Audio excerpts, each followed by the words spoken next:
Teman-teman, menurut kalian isi novel Ronggeng Dukuh Paruk apa ya? Maksudnya apa, Andi?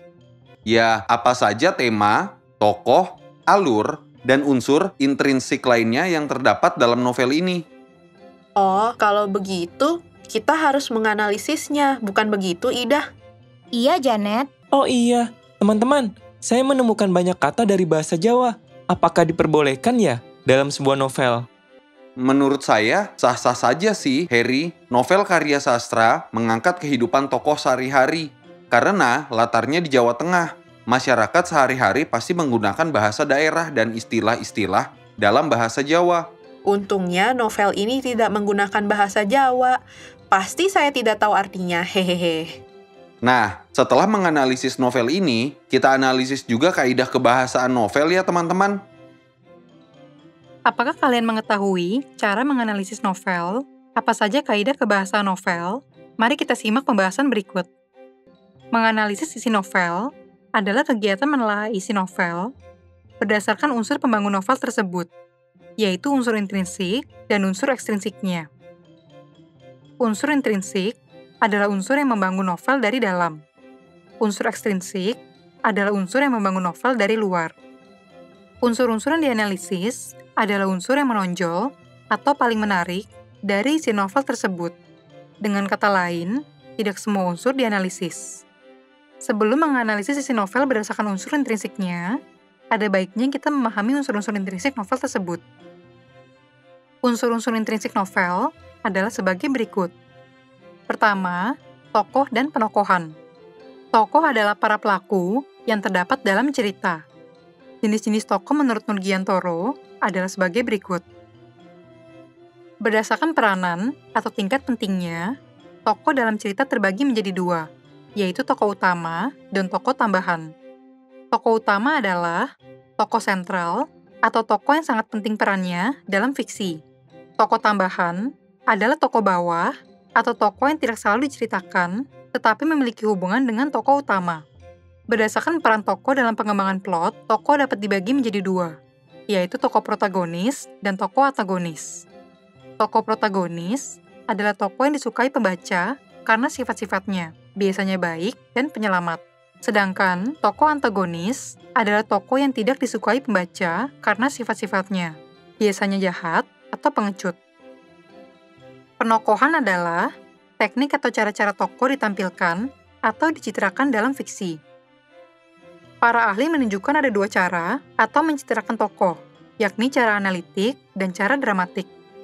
Dengan cara analitik, perwatakan tokoh-tokoh cerita ditampilkan atau dicitrakan langsung dalam bentuk perincian oleh pengarang.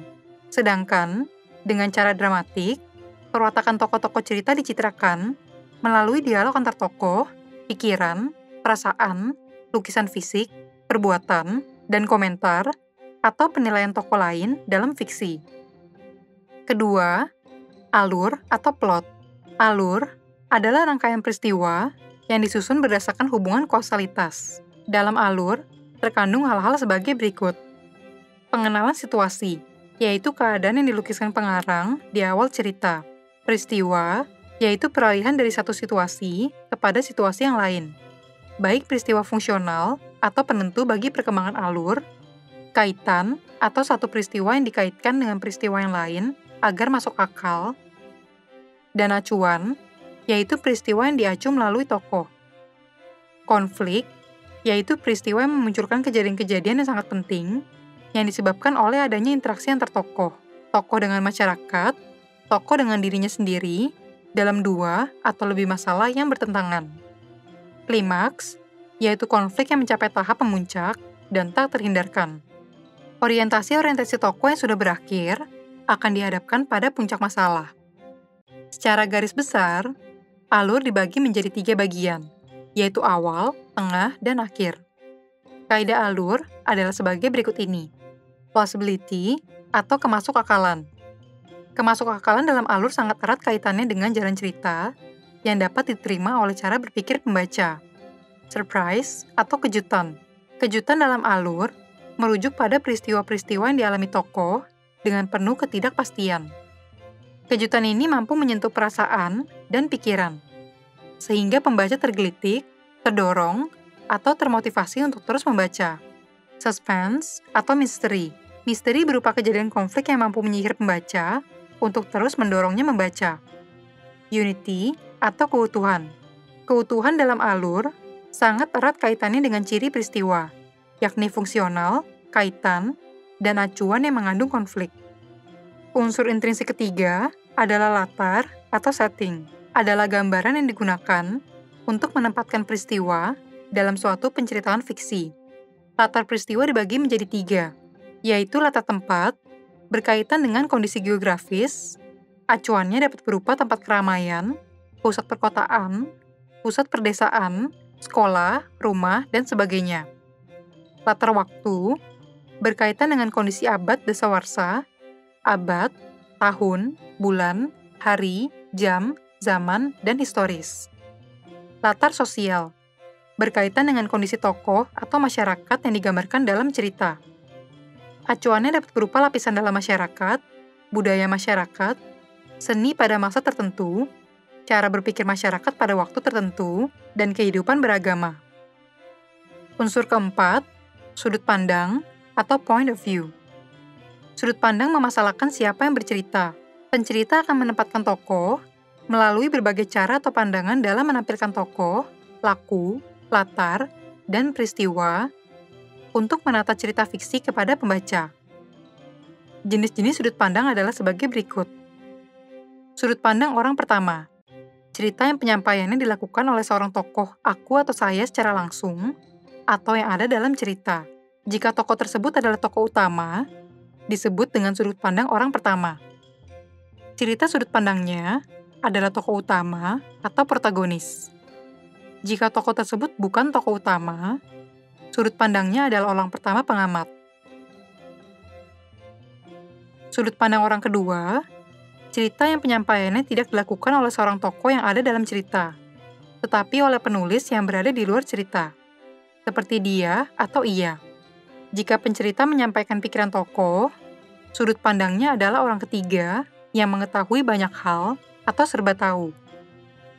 Jika pencerita hanya menceritakan informasi sebatas apa yang bisa dilihat atau didengar, dan belum sampai pada pengungkapan pikiran, disebut dengan sudut pandang orang ketiga pengamat. Unsur kelima, tema. Tema adalah pokok pikiran atau dasar sebuah cerita yang memiliki kaitan dengan makna kehidupan. Tema terbagi menjadi 2. Yang pertama, tema utama atau mayor, yaitu pokok cerita bermakna yang menjadi fondasi utama penceritaan. Kedua, tema turunan, yaitu tema yang berfungsi menjadi penguat tema utama. Berikut ini adalah analisis unsur intrinsik novel trilogi Ronggeng Duku Paruk. Pada unsur tema, analisisnya adalah tema utama adalah lika-liku kehidupan seorang ronggeng. Tema turunannya adalah percintaan.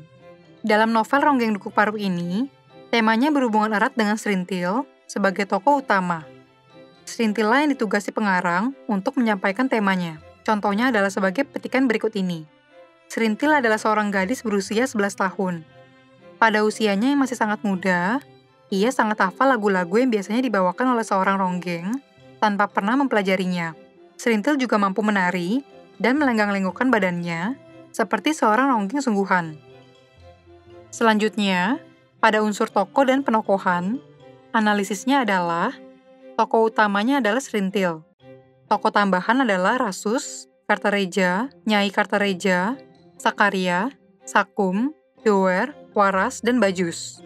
Watak Serintil adalah wanita yang rimo atau tunduk pada keadaan, rela atau kesanggupan untuk melepaskan hak milik, dan ikhlas atau bersedia untuk melepaskan individualitas. Dapat ditemukan pada petikan novel sebagai berikut ini. Mungkin selama ini, Serintil hanya terpukau oleh janji Kartareja bahwa sebuah ringgit emas yang diberikan oleh laki-laki pemenang akan menjadi miliknya. Kemampuan pikirannya hanya sampai di situ. Serintil hanya ingin disebut sebagai seorang perempuan utuh. Dia ingin sungguh-sungguh melahirkan anakku dari rahimnya. Watak Rasus adalah pemuda yang kritis dan cerdas, tetapi masih tunduk dengan tradisi, seperti petikan berikut. Tetapi teori demikian sangat tidak patut dan hanya akan mengundang tawa orang-orang pandai. Maka, Lebih baik kuikuti keyakinan nenek bahwa aku selamat karena roh Ki Secamenggala belum menghendaki kematianku. Kartareja adalah seorang dukun ronggeng di Duku Paruk yang berwatak licik dan mata duitan, seperti contoh petikan berikut ini. Baiklah, uang panjarmu bisa kuterima. Tetapi, besok malam kau harus datang membawa sebuah ringgit emas. Kalau tidak, apa boleh buat? Kau kalah dan uang panjarmu hilang. Bagaimana? Kalau aku gagal memperoleh sebuah ringgit emas, maka uang panjarku hilang, tanya Doer. Ya, jawab Kartareja singkat. Rona kelicikan mewarnai wajahnya. Kalau engkau berkeberatan, maka terserah. Aku akan menunggu pemuda yang lain. Selanjutnya, Nyai Kartareja. Watak istri dari Kartareja ini tidak berbeda dengan suaminya licik. Dengan segala kelicikannya, ia membantu suaminya mendapatkan keuntungan besar, seperti petikan berikut. Dengan gaya memanjakan, Nyai Kartareja membelai rambut serintil. Tak mengapa bukan, engkau akan menjadi satu-satunya anak yang memiliki ringgit emas di Duku Paruk ini. Tokoh selanjutnya adalah Sakaria. Kakek serintil adalah seorang kami tua di pedukuhan. Ia sangat memegang teguh budaya dan adat yang ditinggalkan oleh Ki Secamenggala. Keberadaan serintil sebagai seorang ronggeng baru membuat Sakaria bangga. Dapat ditemukan dalam petikan berikut. Sakaria tersenyum. Sudah lama, pemangku keturunan Ki Secamenggala itu merasakan hambarnya Duku Paruk karena tidak terlahirnya seorang ronggeng di sana. Duku Paruk tanpa ronggeng bukanlah Duku Paruk. Serintil, cucuku sendiri, akan mengembalikan citra sebenarnya ke pedukuhan ini, kata Sakaria pada dirinya sendiri. Tokoh selanjutnya adalah Sakum, yang merupakan seorang penabuh calung buta yang berwatak jenaka dan perhatian. Contohnya adalah dalam petikan berikut. Wibawa sampean juga wibawa ronggeng. Nah, sampean memang masih seorang ronggeng. Kelak, pada suatu saat, aku akan tahu sampean bukan lagi ronggeng, yakni bila Indang telah meninggalkan diri sampean. Tokoh selanjutnya adalah Doer, yaitu seorang pemuda yang berambisi, seperti petikan berikut ini. Doer sungguh-sungguh berharap kelak orang akan bergunjing. Ternyata, Doer bukan pemuda sembarangan. Dialah orang yang memenangkan sayembara buka kelambu bagi ronggeng serintil. Tokoh selanjutnya adalah Waras, yang merupakan lelaki berusia 17 tahun yang sangat lugu. Dapat ditemukan dalam petikan novel berikut ini. Dia menunggu dalam kesadaran seorang ronggeng yang sebenarnya. Dengan kerelaan yang hampir mutlak, tanpa sedikit pun menyelipkan kepentingan pribadi di sana. Tetapi penantian itu tawar, bahkan kosong. Waras merengek pelan seperti bayi. Makin lama, gerakannya makin lemah. Matanya tertutup, kemudian terdengar dengkurnya yang teratur dan panjang. Waras lelap dalam mimpi seorang bocah. Tokoh yang terakhir adalah Bajus, yaitu orang kota yang sedang menangani proyek di Dauan, berwatak picik. Bajus hanya berpura-pura baik kepada serintil, agar ia bisa memberikan serintil kepada bosnya, dan Bajus bisa memenangkan proyek tersebut. Contohnya dalam petikan novel berikut ini. Dalam gerakan limbung, serintil bangkit dan berlari ke kamar. Di sana, dia menjatuhkan diri ke kasur dan merasa terhempas ke balik tabir antah-berantah. Dalam sekejap, dunianya yang penuh bunga bersemi berubah menjadi padang kerontang dan sangat gersang. Unsur intrinsik selanjutnya adalah latar. Analisisnya adalah sebagai berikut ini. Latar waktu dan latar tempat peristiwa ini terjadi di Duku Paruk dan Pasar Dauan pada tahun 1946, 1957, 1960-an, dan 1971.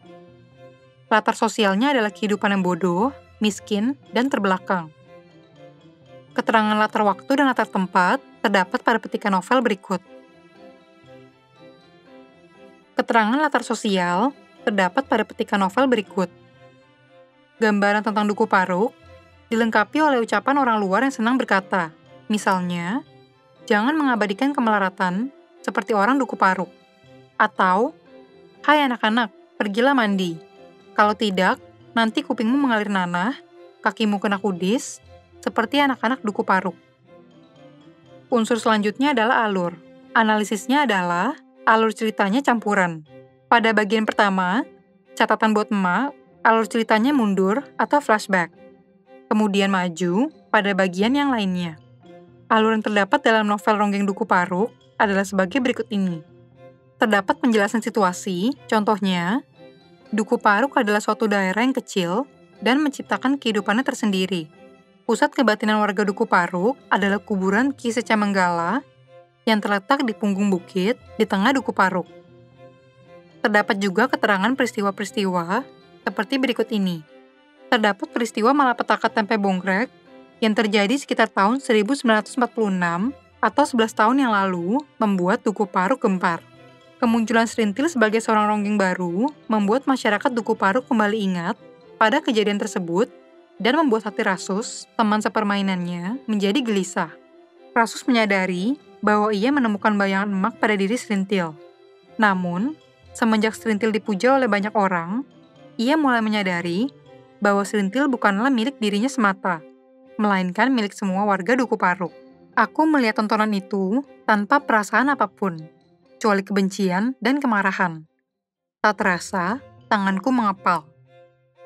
Terdapat pula konflik yang dapat ditemukan pada petikan berikut. Keadaan mulai memuncak ketika Rasus menyadari bahwa di samping upacara pemandian, masih ada lagi satu syarat menjadi seorang ronggeng. Serintil harus menjalankan upacara buka kelambu. Rasus semakin membenci tradisi Duku Paruk dalam memperlakukan Serintil sebagai seorang ronggeng. Bagiku, tempat tidur yang akan menjadi tempat pelaksanaan malam buka kelambu bagi Serintil tidak lebih dari sebuah tempat pembantaian.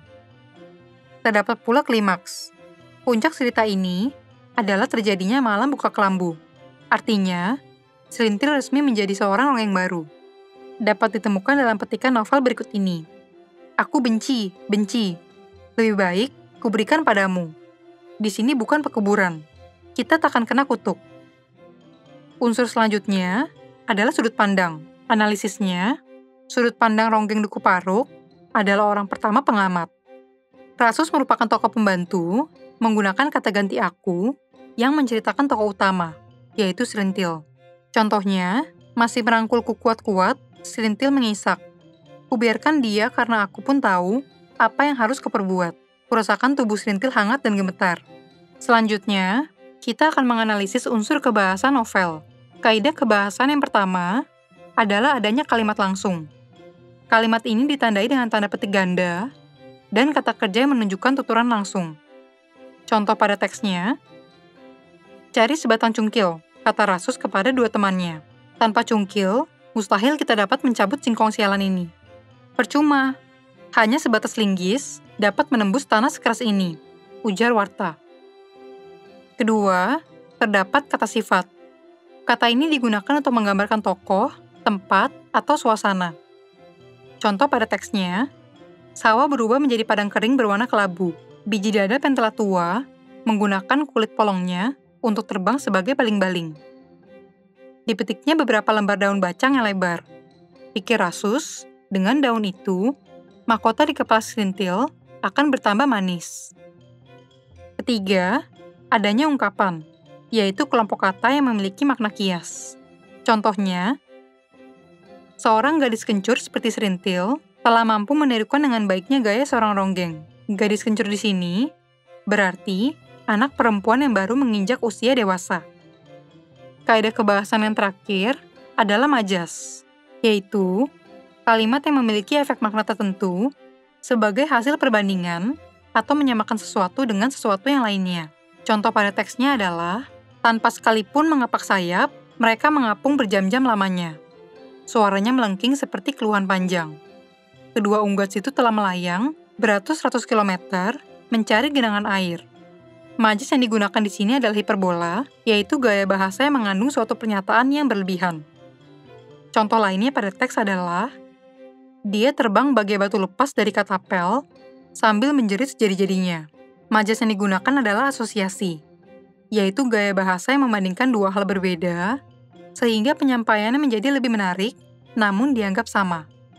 Contoh selanjutnya pada teks adalah, Duku Paruk yang kecil basah kuyup, tersiram hujan lebat. Majas yang digunakan adalah personifikasi, yaitu gaya bahasa yang membuat benda mati seakan-akan dapat bergerak atau hidup seperti manusia.